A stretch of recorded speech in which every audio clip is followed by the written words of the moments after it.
Shovel Knight is a masterpiece, and if you watched anyone on YouTube with Nintendo in their bio, you've heard that by now.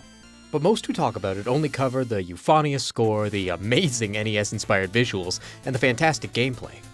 But what gets me is how thematically rich the 4 games contained within are. Most poignantly, the theme of loss purveys all 4 campaigns. But just what are these campaigns? I hear you asking, you who's never played Shovel Knight? And if you are that guy, get out there and play some fucking Shovel Knight.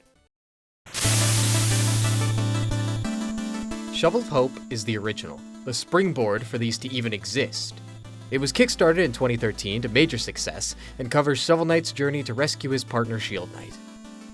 Plague of Shadows follows Plague Knight in a fantastic story about creating the world's biggest potion, with an emotional ending unmatched even by my GOAT, Spectre of Torment, which follows Spectre Knight in a prequel story where he recruits Shovel of Hope's main villains.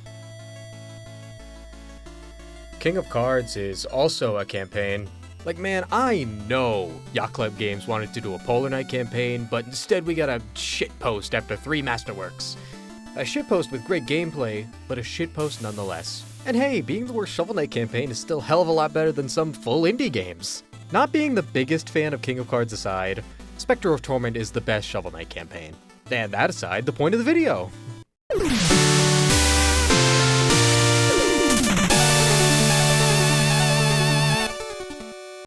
Shovel Knight and Shield Knight, an inseparable pair, except for the Spectre of Torment flashbacks, where was he? Are together for a whole 1 frame before being unceremoniously separated by the Tower of Fate.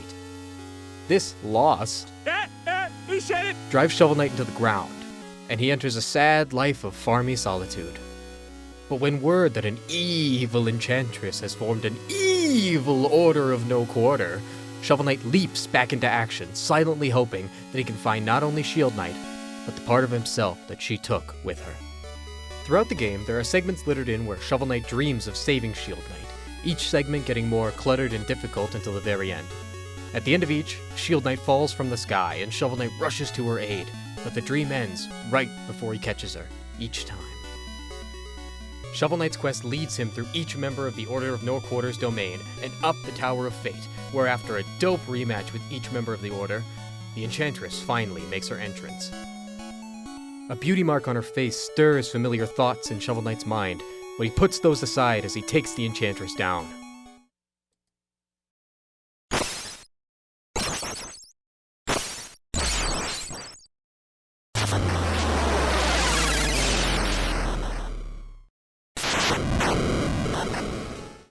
With one last strike, the Enchantress is gone.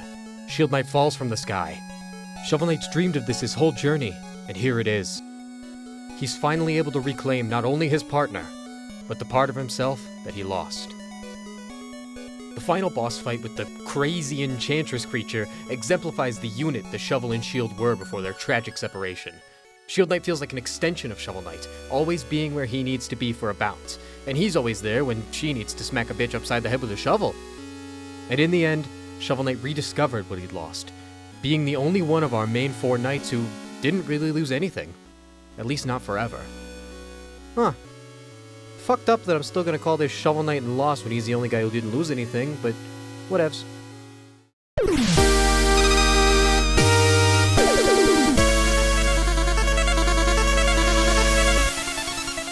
Plague Knight starts his campaign the same he left Shovel of Hope. A slime ball who runs the Explodatorium. But as Shovel Knight begins his quest to take down the Order, Plague Knight is plotting. That's right, kids, he's a double agent. He needs each knight's juicy essence to complete the ultimate potion, which will give the little gremlin the power to bend reality. But the real story of Plague of Shadows is about Plague Knight and Mona. His closest confidant, Mona keeps a spot in the game's starting village up as a ploy to cover up the ultimate potions brewing chamber, the Potionarium, which is hidden under said village. She stays there whenever she's not hosting her Shovel Knight minigame, and throughout the game, she and Plague Knight discuss whatever happened in the previous level. What's not revealed until the very end, though, is that the reason the Skrunkly is making his potion is to have the confidence to ask Mona to be his, and to finally dance with her. After an encounter with the Troupple King, Plague Knight learns the dance of the Troupple, and from that point on, whenever the player holds the down button for a few seconds, he breaks into a silly little dance.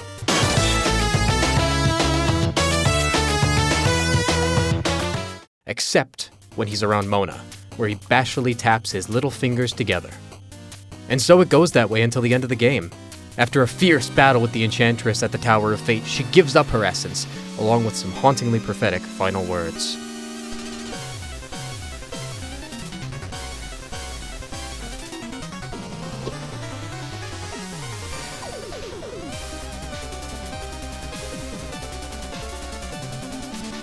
With that, Plague Knight finally finishes his awkward potion and unleashes the fucking beast. Dark Plague Knight, the titular Plague of Shadows, joins the battle as Plague Knight's Echo Fighter.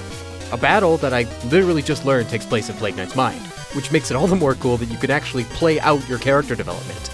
If you don't move at all, the Shadow Plague Knight will stop moving and utter another chilling line. You are steadfast in your resolve. Maybe there's hope for us yet. Dark Plague Knight, defeated, then begins to shake as the essence of each of the foes Plague Knight has defeated begin to orbit around it. The fight isn't over yet. And so, the potion takes its final form, the Corrupted Essence. Plague's potential potion power personified as a giant bird creature. Plague Knight wins, obviously. It's a game, of course he does. He overcame his confidence issues and came out of it a bigger critter. But at the same time, he loses.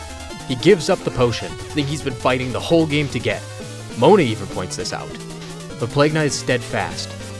He gives up his power, because in his words, I don't think I need it anymore.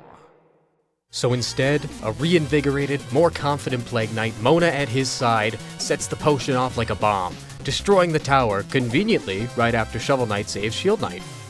Plague Knight lost a lot over the course of Plague of Shadows. His self-doubt, his insecurity, and most importantly, his lust for power. What he wanted all along was the confidence to tell the woman he loved that he loved her, and feel worthy of that love. And in losing those hang-ups, he gained that confidence. And in the end, he and Mona return to the Potionarium after a very cute pit stop at the Flying Machine for a date, and finally have their dance.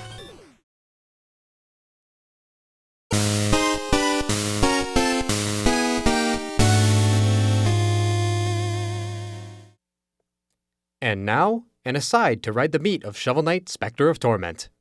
Golly, it plays like an absolute dream! Spectre Knight, while having a swipe attack like Shovel Knight, is also granted a mid-air strike and an ability to fucking grind the rails like Tony Hawk!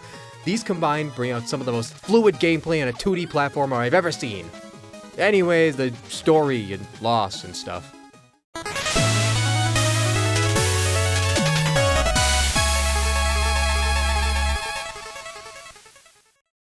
Spectre Knight is a tragic guy.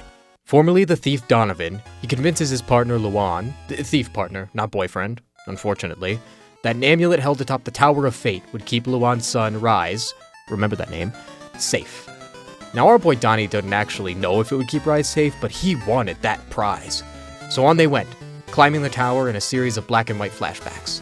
Along the way, Donovan and Luan wax poetic under the stars, and Luan grants Donovan his locket, symbolically letting Donovan into his family. They continue until they finally reach the top, whereupon they're met with Shield Knight. Donovan, having made it all that way for his prize, instead of talking it out with Shield Knight, rushes in for the amulet and slaps Shield Knight's shit in. Grabbing the amulet unfortunately causes the entire tower to start collapsing, leaving Donovan and Luan dead on the ground below. Down comes the newly born Enchantress, inhabiting Shield Knight's body, who offers Donovan a deal. He is to bring her 8 knights for her Order of No Quarter, and in turn shall restore his humanity. Donovan, racked with guilt over the loss of his best friend, and leaving Rise fatherless, agrees. Which leads us to the meat of the game. Spectre Knight travels through the magic mirror from Shrek to go and kick each knight's ass and force them to pay their taxes. After successfully recruiting 2 knights, an unexpected visitor crashes Spectre Knight's party. It's Rise, Luan's son, and the closest thing Donovan has left to family. But it's not a happy reunion, as Rise is there to take down the Enchantress and, by proxy, Spectre Knight. But before Rise can attack, the Enchantress swoops in and, displeased by Rise's very presence, transforms him into Dark Rise, a ruthless little sociopath who immediately attacks Spectre Knight. Forced to fight, Spectre Knight reluctantly takes Dark Rise down. Rise, having received an ass-whooping, resigns to acting as the keeper of the Shrek magic mirror for the duration of Spectre Knight's quest. So, Spectre Knight continues on, recruiting each and every knight with the assistance of Rise until the final knight is recruited, where the young sociopath is suddenly missing from the mirror. Before Spectre Knight has any time to process this, Black Knight kicks in the door and demands that Spectre Knight stop his quest, as it's getting in the way of Black Knight's quest to find Shield Knight. Conveniently, the Enchantress swoops down and asks Spectre Knight to dispose of Black Knight. But it's then that the puzzle pieces are put together. Shield Knight is the Enchantress, and Spectre Knight leaves through the magic mirror to take his revenge on Shield Knight for all she's done to him. After scaling the tower, he confronts the Enchantress and demands a fight to the death. He fights the Enchantress tooth and nail, but in the end is unsuccessful. She summons Rise, and despite Spectre Knight's objections, bathes him in dark power, turning Rise into a being of pure dark energy, contained in massive armor. Once again, Spectre Knight is forced to fight Rise, the only connection he has left to his old life. He defeats Rise and the two fall to the ground. Spectre Knight, beaten and broken from the fight, stands defiantly against the Enchantress and offers a bargain. Rise's life for his. Spectre Knight takes his place as the 8th Knight in the Enchantress's new order. But in a final act of defiance, he removes the dark energy from Rise and carries him away, leaving him at his home village. Donovan did everything he could for Rise, for Luan, and so, when confronted by Black Knight again, instead of entering another rage, he accepts his punishment with grace and promises to keep a protective eye on Shield Knight. Spectre Knight lost. More than anyone else, he lost. He lost his best friend, his life, and his freedom. But in the end, in the confidence that Rise was safe and healthy, Spectre Knight was a winner.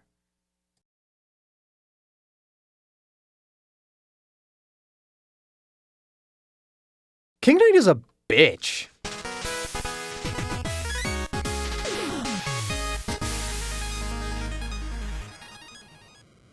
Not gonna spend much time on this one, but King Knight had the entire kingdom behind him, and his downfall was entirely his ego, which manifested as he lost his innocence.